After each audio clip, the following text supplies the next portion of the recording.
जय हिंद दोस्तों, स्वागत है एचपी जनरल नॉलेज 53 के इस वीडियो लेक्चर में। आज की इस वीडियो में हम हिमाचल प्रदेश के इतिहास के बारे में जानेंगे। तो जैसा कि आपको वीडियो के थंबनेल से थोड़ा बहुत आइडिया हो गया होगा कि हिमाचल प्रदेश के इतिहास में आज हम क्या जानने वाले हैं। तो हिमाचल प्रदेश के इतिहास के बारे में हम यहाँ पर पढ़ेंगे और हिमाचल प्रदेश का पहला आदि मानव कौन था, कहाँ पर वो निवास करता था, कितने साल वो पुराना था, किसने उसकी खोज की थी, ये सब इस वीडियो में हम डिस्कस करेंगे। उसके बाद हम जानेंगे हिमाचल प्रदेश की जनजातियों के बारे में। हिमाचल प्रदेश की कौन कौन सी जनजातियाँ थी, कहाँ कहाँ पर वो निवास करती थी, कब कब वो हिमाचल प्रदेश में आई, ये हम इस वीडियो में जानेंगे। उसके बाद में हम जानेंगे हिमाचल प्रदेश के प्राचीन जनपदों के बारे में। तो जैसा कि आपको पता है कि हिमाचल प्रदेश की भौगोलिक स्थिति को देखते हुए यहाँ पर मानव जाति का रहना जो है वो अति कठिन है, परंतु फिर भी मनुष्य जो है यहाँ पर प्राचीन काल से रहने लग पड़ा था। तो देखिए ये बात हमें कहाँ से पता चलती है। देखिए संस्कृत साहित्य हैं, पुरातात्विक सामग्रियाँ हैं, प्रालिपियाँ हैं, भवन है, वंशावलियाँ हैं। यहाँ से पता चल जाता है कि जो मनुष्य थे वो हिमाचल प्रदेश में काफ़ी पहले निवास करने शुरू हो गए थे, परंतु फिर भी हम यहाँ पर बात करेंगे साइंटिफिक तरीके की। तो साइंटिफिक तरीके क्या है? तो वैज्ञानिक बोलते हैं कि भारत का जो सबसे प्राचीन मानव, किसका? भारत का सबसे प्राचीन मानव जो था वो इसी प्रदेश में निवास करता था, यानी कि हिमाचल प्रदेश में निवास करता था। वैज्ञानिकों को कैसे पता? तो पंजाब विश्वविद्यालय से आया था एक खोजी दल, और खोजी दल ने बिलासपुर से 45 किलोमीटर दूर पश्चिम की तरफ एक जगह है हरी तल्यानगढ़ एक जगह है, वहाँ पर उन्होंने 80 लाख साल पुराना पशु जबड़ा जो था वो खोजा था। तो ये जो चित्र है ये उस पशु जबड़े का है जो उन्होंने खोजा था।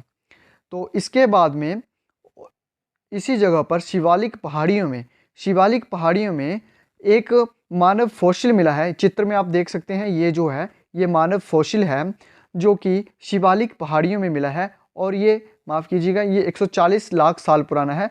तो ये 140 लाख साल पुराना मानव फॉसिल जो है वो शिवालिक पहाड़ियों में मिला है, हिमाचल प्रदेश की शिवालिक पहाड़ियों में मिला है। और इसका नाम क्या है? तो इसका नाम है रामापिथेकस। रामापिथेकस जो है वो इस मानव फॉसिल का नाम रखा गया है, और ये कहाँ पर खोजा गया था? तो ये शिवालिक पहाड़ियों में खोजा गया था। तो आपको बता दूं कि एक वैज्ञानिक हुए हैं और उनका नाम है बैरल। तो सर बैरल ने कहा था कि 10 लाख साल पहले मानव और हिमालय जो थे वो एक साथ अस्तित्व में आए थे। और एक और वैज्ञानिक थे डॉक्टर राधा कुमुद मुखर्जी ने कहा था कि जो आदि मानव है पंजाब की और शिवालिक की ऊंची भूमि पर विकसित हुआ होगा। ये मैं आपको इसलिए बता रहा हूँ क्योंकि परीक्षा में ये प्रश्न कई बार पूछे जा सकते हैं। तो ये रामापिथेकस की हम बात कर रहे थे। तो रामापिथेकस की खोज किसने की थी? तो एडवर्ड ल्यूइस इसके जो थे वो खोज करता थे, और उन्होंने जो था वो शिवालिक पहाड़ियों में इसको खोजा था, और ये भारत का सबसे पुराना मानव फॉसिल है। तो अब हम बोल सकते हैं कि भारत में प्रथम मानव जो था वो शिवालिक की पहाड़ियों में निवास करता था। खोजकर्ता कौन थे? एडवर्ड ल्यूइस थे। और इसके बाद हम बात करें आदि मानव द्वारा प्रयुक्त जो पाषाण उपकरण हैं, तो व्यास के जो समतल क्षेत्र थे जैसे कि देहरा और गुलेर, वहाँ पर आदि मानव के प्रयुक्त जो पाषाण उपकरण थे वो भी मिले थे। नालागढ़ में सिरसा नदी किनारे जो रंगीन पत्थरों के औजार थे वो भी मिले थे। तो इससे ये सिद्ध होता है कि जो आदि मानव था हिमाचल प्रदेश में निवास करता था, हिमाचल प्रदेश में वो रहता था। देखिए अगर हम बात करें सिंधु घाटी सभ्यता की, तो सिंधु घाटी सभ्यता, ये आप लाइन देख सकते हैं, ये सिंधु घाटी है। सिंधु घाटी सभ्यता की अगर हम बात करें तो सिंधु घाटी सभ्यता का जो काल था वो कितना था? तो 3000 से 1500 ईस्वी पूर्व तक जो था वो सिंधु घाटी सभ्यता का काल था। और इसी सभ्यता के समकालीन हिमाचल प्रदेश में कुछ जनजातियां जो थी वो निवास करती थी। कौन कौन थी? तो वो थी कोल, निषाद, आदिम, आग्नेय, किन्नर, नाग और खस जातियाँ थी। इससे पूर्व कौन सी जातियाँ निवास करती थी यह तो ज्ञात नहीं है, परंतु सिंधु घाटी सभ्यता को प्रमाण माने तो उसी के समकालीन यानी कि 3000 ईस्वी से लेकर 1500 ईस्वी पूर्व तक हिमाचल प्रदेश में जो जनजातियाँ हमने आपको बताई वो थी कोल, निषाद, आदिम, आग्नेय, किन्नर, नाग और खस। इससे पहले की जातियों का यहाँ पर कुछ ज्ञात नहीं है। विद्वानों का मत है कि जो भी यहाँ पर यानी कि जो भी हिमाचल प्रदेश में लोग हैं उनके पूर्वज जो हैं वो बाहर से आए हैं। और यहाँ पर जो सर्वप्रथम जनजाति आई थी तो वो कौन सी जनजाति थी, तो यहाँ पर सर्वप्रथम आने वाली जाति जो थी वो निग्रोइड मानी जाती है। जो कहाँ से होके आए थे, तो वो ईरान से होके आए थे। ईरान से होके हिमाचल प्रदेश में वो आए थे। इसके पश्चात निषाद जाति ने प्रवेश किया था। सबसे पहले किस जाति ने प्रवेश किया था, सबसे पहले निग्रोइड ने प्रवेश किया था, फिर उसके बाद निषाद जाति ने प्रवेश किया था। तो कोल, आदिम, आग्नेय, दास, दस्यु ये सभी जातियां जो हैं वो निषाद जाति की ही उपजातियां हैं। कोल जो थे वो निषाद जाति के ही उपजाति है।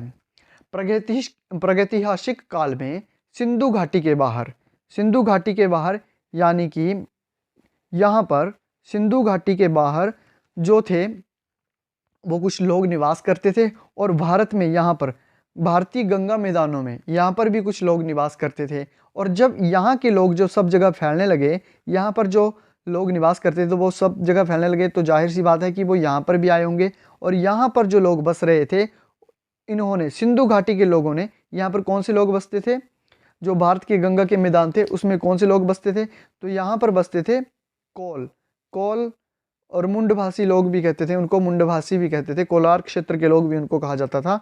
तो जब कोलार क्षेत्र के लोग जो थे यहाँ पर बसते थे, इनको सिंधु घाटी के लोगों ने खदेड़ा, तो ये कहाँ भाग गए, ये भागे हिमालय की तरफ, ये हिमालय की तरफ ये भाग गए। और वैदिक समय में आर्यों ने इन्हें क्या कहा था, वैदिक समय में आर्यों ने इन्हें दास, दस्यु, निषाद और वैदिक साहित्य के बाद में इन्हें किन्नर, नाग और यक्ष नाम से जो था वो पुकारा गया था। इसके बाद हिमालय के दक्षिण की पठार से एक और जाति आई जिसका नाम था किरात जाति।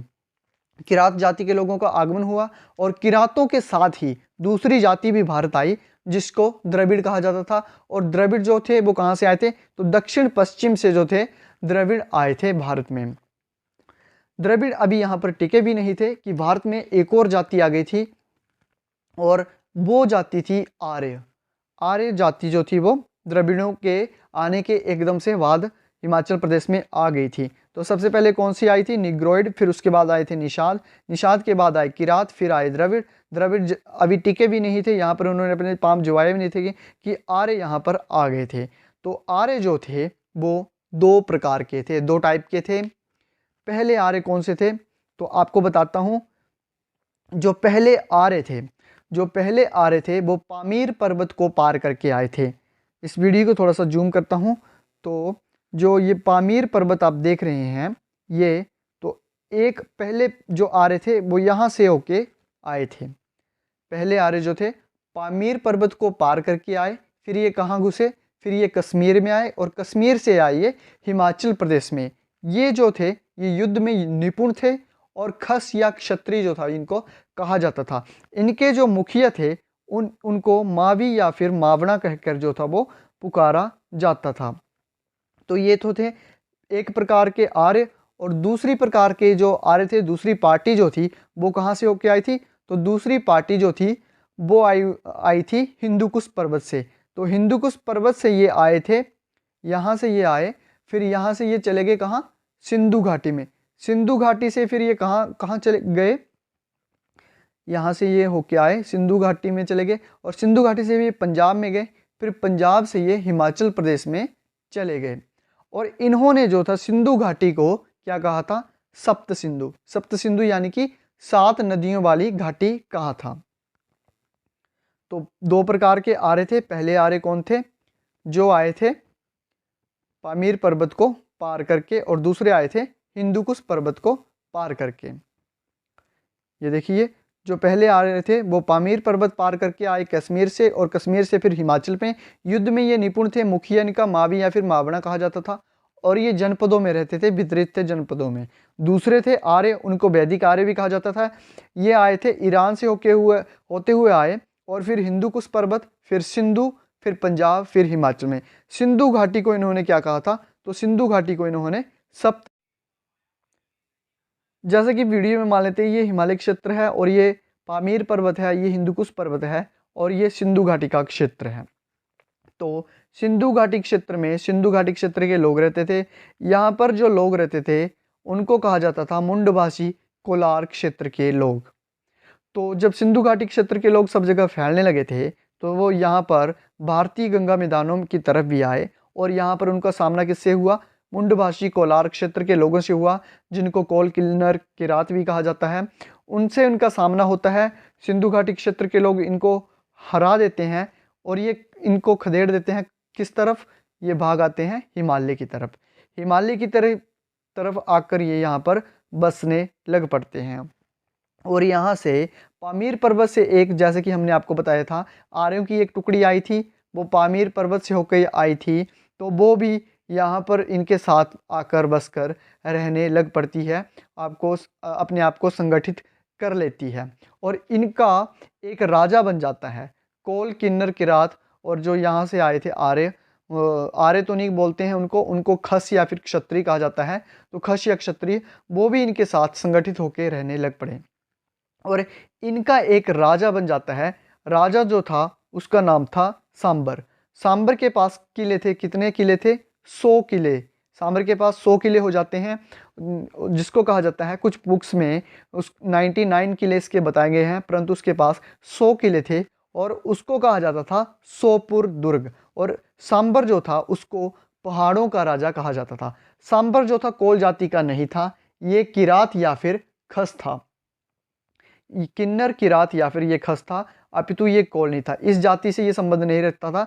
ये या तो जो यहाँ से टुकड़ी आई थी आर्यों की, ये खस या फिर क्षत्रिय था, या फिर ये किन्नर या फिर किरात था, जो कि एक आदिम जनजातियाँ थी। और ये खुद को संगठित करके ये यहाँ पर रहने लग पड़ते हैं। उसके बाद हमने आपको बताया था कि एक टुकड़ी यहाँ से हिंदुकुश पर्वत से होके आती है सिंधु घाटी में, फिर पंजाब से होकर ये हिमाचल प्रदेश में प्रवेश करती है। फिर यहाँ पर उनका सामना होता है, किससे सामना होता है, सांबर से।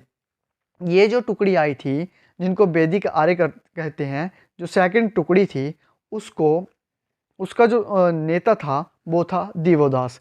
दिवोदास जब देखता है यहाँ पर सांबर के ठाट बाट, यानी कि उसके 100 किले जब वो देखता है, तो उसका जी ललचाता है कि हम इनके साथ युद्ध करेंगे, इनके 100 किले जीत लेंगे और इसको हरा देंगे और किले अपने हो जाएंगे। तो होता क्या है, फिर ये जो यहाँ से आर्य आए हुए थे, तो ये यहाँ पर जो पहले सांबर के किले थे, इसको देखकर ये इसका जी ललचाता है और इसके साथ ये युद्ध करता है। और युद्ध करता है तो युद्ध कितने साल चलता है इनका, 40 सालों तक ये युद्ध चलता है इनका। और ये जो था फिर सांबर को हरा देता है। कौन हरा देता है, दिवोदास। दिवोदास सांबर को हरा देता है। कहाँ पर हराता है, तो उद्ब्रज नामक जगह है, उद्ब्रज नामक जगह पर वो इनको हरा देता है, सांबर को मार देता है। और इस प्रकार सांबर का अंत हो जाता है। और उसके जो 100 किले थे, 100 में से 99 किले जो थे वो दिवोदास अपने पास रख लेता है। फिर क्या होता है कि जो सांबर वाली टीम थी वो तो चली गई, कहाँ चली गई, वो यहाँ से जब हार गई तो वो मैदानों की तरफ भाग गई। तो मैदानों की तरफ भागने पर ऐसा नहीं है कि वो बाद में वापस नहीं आए, वो बाद में वापस भी आ गए थे, परंतु वो शांति प्रिय बनकर वापस आए थे। ऋषि मुनियों के साथ उन्होंने वापसी की थी, और खसों के रीति रिवाज को, जो कि यहाँ से ये आए थे, उनके रीति रिवाज को उन्होंने बाद में अपना लिया था, उनके धर्म को इन्होंने अपना लिया जब ये वापस आए तो, और फिर इनके साथ ये रहने लगे। आर्यों के विस्तार की बात करें तो जब अपने नए गांव या फिर उपनिवेश जो थे बसाना चाहते थे, तो मार्गदर्शक का जो काम था वो राजा नहीं करता था, बल्कि वैदिक ऋषि उसका काम करते थे। और नाम या फिर नगरों की जो स्थापना थी, नगरों का, स्थानों का नाम जो रखते थे, तो ऋषि मुनियों के ही स्थान पर उनका नाम रखा जाता था। कुल्लू में, मंडी में, शिमला में ऐसे कई नाम हैं जो कि उनके ऋषियों के द्वारा जो हैं वो रखे गए हैं। तो ये तो होगी बात कि हिमाचल प्रदेश में किस प्रकार से कौन कौन सी जनजातियाँ आई, कब कब आई, कैसे आई, तो ये होगी बात। इसके बाद हम जानेंगे, थोड़ा सा डिस्कस कर लेते हैं कि जो मेन पॉइंट है वो डिस्कस कर लेते हैं जो हमने कहा है। तो आर्यों का राजा कौन था? आर्यों का राजा था दिवोदास। कोल, किन्नर, किरात ये थे अनार्य। और इनका राजा कौन था? इनका राजा था सांबर। इनके साथ, दोनों के साथ युद्ध चला। युद्ध कितने वर्ष चला? 40 वर्ष। और 40 वर्ष जो युद्ध चला उसके बाद में कौन मारा गया था? तो सांबर उसके बाद मारा गया था। कहाँ पर मारा गया था? उदब्रज नामक जगह पर ये मारा गया था। सांबर जो था कोल नहीं था, यानी कि ये कोल नहीं था, ये तो या तो किन्नर था, किरात था, या फिर ये खस था, जो कि आर्यों की पहली टुकड़ी थी वो था, परंतु ये कोल नहीं था, ये तो कन्फर्म है। सांबर के पास कितने दुर्ग थे? तो सांबर के पास 100 दुर्ग थे, 100 पुर। 100 यानी कि 100 और पुर यानी कि दुर्ग, तो उसके पास 100 पुर थे। और उसको क्या कहा जाता था? तो पर्वतों का राजा उसको कहा जाता था, सांबर को। और उसकी राजधानी कहाँ थी? तो उसकी राजधानी थी कीरग्राम। कीरग्राम कहाँ पर है? तो जो आजकल बैजनाथ जगह है, हिमाचल प्रदेश की बैजनाथ है, उसको कीरग्राम कहा जाता था। ये प्रश्न भी परीक्षा में पूछा जाता था कि कीरग्राम किसका पुराना नाम था? तो बैजनाथ का पुराना नाम जो था वो कीरग्राम था। कीरग्राम के बाद इसका नाम हुआ बैद्यनाथ, बैद्यनाथ के बाद ये बैजनाथ बना। किन्नर, किरातों, कोलों को अपने में शामिल करने वाले, जो किन्नर थे, किरात थे और कोल थे, उनको अपने में शामिल करने वाले कौन से थे? तो वो थे खस या फिर क्षत्रिय। कौन थे वो? आर्य थे। आर्यों की प्रथम टुकड़ी थी। आर्य अपने प्रतिद्वंदियों को क्या कहकर बुलाते थे? तो आर्य जो थे अपने प्रतिद्वंदियों को दास, दस्यु, यक्ष आदि कहकर ये पुकारते थे।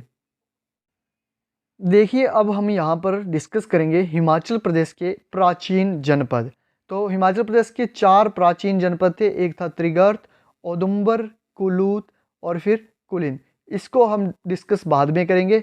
सबसे पहले हम जानेंगे कि जनपद किसे कहा जाता था। तो देखिए, हिमाचल प्रदेश में, प्राचीन समय में सबसे पहले जो राजनीतिक इकाई थी, सबसे छोटी राजनीतिक इकाई थी, उसको क्या कहा जाता था? उसको कहा जाता था ग्राम। ग्राम जो थी सबसे छोटी राजनीतिक इकाई थी। और ग्राम किससे बनता था? तो जो कुल थे, अनेक कुल थे, अनेक कुलों से मिलकर जो था वो ग्राम बनता था। और ग्राम जो थी एक सबसे छोटी राजनीतिक इकाई थी। और ग्राम का मुखिया जो था उसको क्या कहा जाता था? तो ग्राम के मुखिया को ग्रामीणी कहा जाता था। ग्राम के मुखिया को ग्रामीणी कहा जाता था। और अनेक कुल मिलकर ग्राम बनाते थे। और ग्रामों के समूह को क्या कहा जाता था? तो ग्रामों के समूह को कहा जाता था बिश। बिश जो था वो ग्रामों के समूह को कहा जाता था। गांवों के समूह को बिश कहा जाता था। और जो बहुत सारे बिश थे वो मिलकर क्या बनाते थे? जन। बहुत सारे बिश मिलकर बनाते थे जन। और जनपद जो कहा जाता था तो वो किसी देश या फिर राष्ट्र को जो वो कहा जाता था। तो ये तो हो गए जनपद। तो हिमाचल प्रदेश में कौन कौन से प्राचीन जनपद थे? त्रिगर्त, औदुंबर, कुलूत और कुलिंद, ये थे हिमाचल प्रदेश के प्राचीन जनपद। हिमाचल के जनजातीय गणतंत्र संघ जनपद जो थे उन्हें अयुद्धजीवी संघ भी कहा जाता था। जिसका क्या मतलब था? तो जिसका मतलब था जो कि शस्त्रों से अपनी आजीविका अर्जित करें, जो कि युद्ध शिक्षा में निपुण थे और शस्त्रों से ही अपनी आजीविका जो थी वो अर्जित करते थे। सबसे पहले हम यहाँ पर डिस्कस करेंगे त्रिगर्त जनपद के बारे में। तो त्रिगर्त जनपद जो था वो हिमाचल प्रदेश का सबसे प्राचीन जनपद जिसे कहा जाता है वो है त्रिगर्त। त्रिगर्त हिमाचल प्रदेश का प्राचीनतम जनपद है। और ये 3 नदियों के बीच में बसा हुआ है। कौन कौन सी वो नदियाँ हैं? तो रावी, व्यास और सतलुज। रावी, व्यास और सतलुज 3 नदियों के बीच में ये बसा हुआ था। और इसको जो था जलंधरायण भी कहा जाता था। जलंधरायण भी इसको जो था वो कहा जाता था। सुशर्म चंद द्वारा इसको बसाया गया था। कब बसाया गया था? तो 8वीं 9वीं शताब्दी ईसा पूर्व सुशर्म चंद द्वारा इसको बसाया गया था। सुशर्म चंद का जो वास्तविक स्थान था वो मुल्तान, पाकिस्तान जो है वो बताया जाता है। इन्होंने ही नगरकोट, कांगड़ा का जो नगरकोट किला था वो भी सुशर्म चंद ने ही बनवाया था। पाणिनि ने त्रिगर्त को क्या कहकर पुकारा था? अयुद्धजीवी संघ कहकर पुकारा था। जैसा कि आपको बताया, जिनकी आजीविका जो होती है वो शस्त्रों से होती है, तो उनको कहा जाता था आयुधजीवी संघ। तो पाणिनि ने त्रिगर्त को आयुधजीवी संघ कह के पुकारा था। इनके जो सिक्के थे, त्रिगर्त जनपद के सिक्के, ये ब्राह्मी और खरोष्ठी भाषा में थे। और ये कैसे सिक्के थे? तो ये वर्गाकार सिक्के थे। पाणिनि ने त्रिगर्त में जो है वो 6 राज्य बताए थे। कौन कौन थे? तो पहला था कोंडापर्थ, दूसरा था जानकी, तीसरा था दंडकी, चौथा था कोष्टकी और पांचवा था जलमानी और छठा जो था वो था ब्रह्मगुप्त। तो ये था हिमाचल प्रदेश का त्रिगर्त जनपद। अब हम बात करेंगे औदुंबर जनपद के बारे में। तो औदुंबर जो था वो, औदुंबर खुद को ऋषि विश्वामित्र का जो थे वंशज जो थे वो मानते थे और इन्होंने ही कौशिक समूह की जो थी वो नींव रखी थी। पठानकोट, ज्वालामुखी और होशियारपुर में इनके सिक्के जो हैं वो पाए जाते हैं, मिलते हैं। ये व्यापार के मुख्य रास्ते में बसे थे जो कि तक्षशिला से गंगा घाटी तक जाता था और मगध से कश्मीर का ये मार्ग था। पठानकोट, कांगड़ा, नूरपुर और चंबा से जाने जो पठानकोट जगह थी वो कांगड़ा, नूरपुर और चंबा से जाने वाले व्यापारिक रास्ते का पड़ाव था। यानी कि कांगड़ा, नूरपुर और चंबा से जो भी व्यापारी जाते थे तो वो कहाँ पर रुकते थे? पठानकोट में रुकते थे। और इनके बहुत सारे सिक्के जो है वो पठानकोट में ही मिलते हैं, जिससे ये पता चलता है कि ये ही उस जगह का जो था पड़ाव था, इन सब का पड़ाव था। सिक्कों में भाषा जो थी इनकी ब्राह्मी और खरोष्ठी लिखी होती थी और ये सिक्के जो थे तांबे और चांदी के थे। इन सिक्कों में शब्द महादेव भी लिखा होता था, जो शब्द उनके राजा के नाम के साथ लिखा था। ये शैव मत के अनुयायी थे। तो ये कहाँ से पता चलता है? तो सिक्कों में नंदीवैल की तस्वीर थी, इससे ये पता चलता है कि ये शैव मत के अनुयायी थे। त्रिशूल इनके सिक्कों में मिला है और इनका व्यवसाय जो था वो भेड़ पालन था।